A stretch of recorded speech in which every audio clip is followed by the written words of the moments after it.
Bonjour et Shavua Tov de Yerushalayim.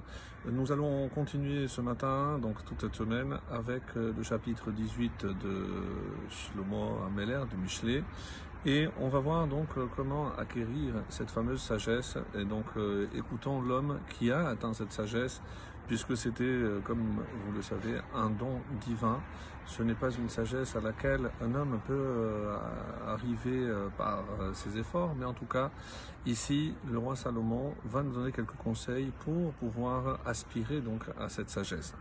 Et il commence donc, on était arrivé au verset Tet Vav, le verset 15.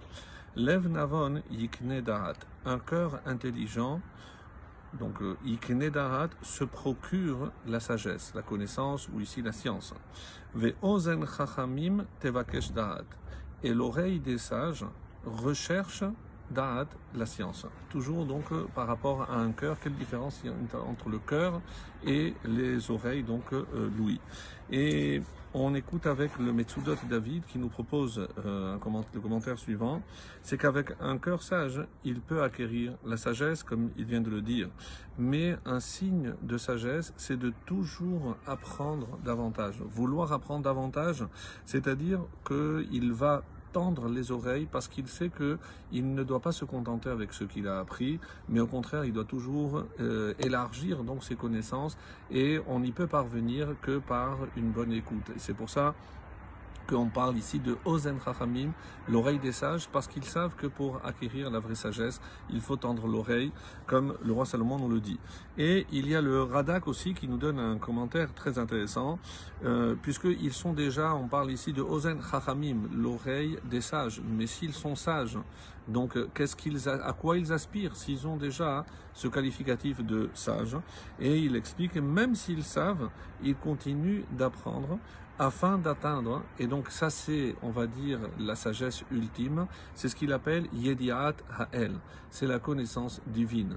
En sachant que, évidemment, toute cette sagesse d'Akadosh Baruch Hu, il l'a introduite dans la Torah, et que la Torah, puisqu'elle émane de Dieu, est infinie, donc l'apprentissage est infini.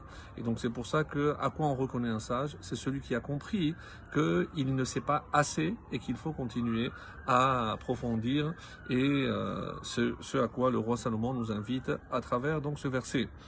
Par rapport donc au verset suivant, Tet Zayin, le verset 16.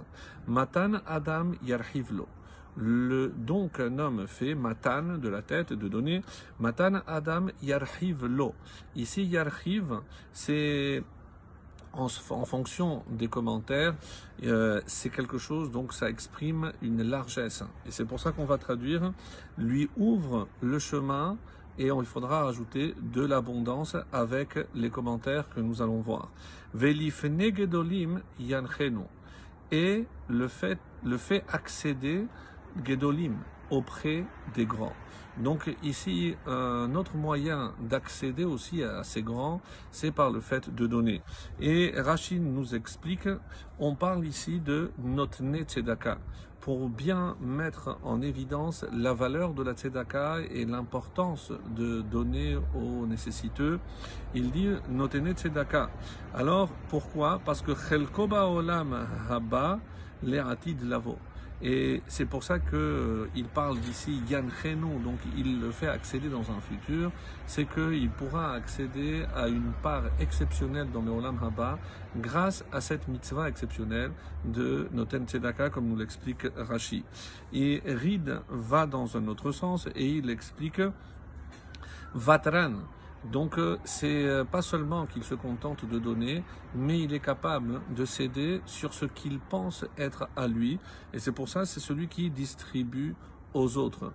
Donc il n'a aucun scrupule à donner, à partager ce qu'il a, et c'est ça Matan Adam. C'est pas, comme Rashi a dit, uniquement par rapport à la Tzedaka. La Tzedaka, c'est un devoir de la Torah, un devoir de tout juif, mais ici, il va au-delà. Et le Gaon de Vilna revient donc sur l'explication de Rashi et dira qu'il s'agit de la Tzedaka aux pauvres. Et Radak rajoute ici un commentaire très beau. Yarchiv lo lui ouvre un chemin. À quelle occasion? Et il nous dit Yarchiv lo be'et sarato.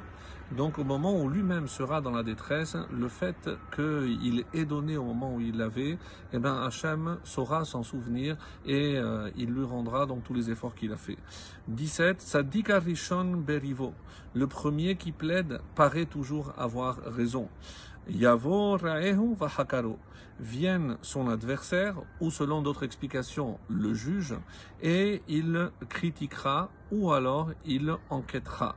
Donc en fonction de si ce verset s'adresse à un plaidant ou au juge lui-même. Et c'est le Gaon de Vina qui nous dit, Harishon, très très belle explication, nous dit que c'est le Yetzer Hara, c'est lui qui arrive toujours le premier, et il lui fait croire que c'est un tzaddik. Alors arrive après Raehu, c'est qui son compagnon, le compagnon du Yetzer Hara bien sûr, c'est le Yetzer Hatov, pour te prouver que les arguments présentés par le Yetzer Hara sont faux. Donc c'est le jugement de tout homme. Excellente journée, Shavuot Tov.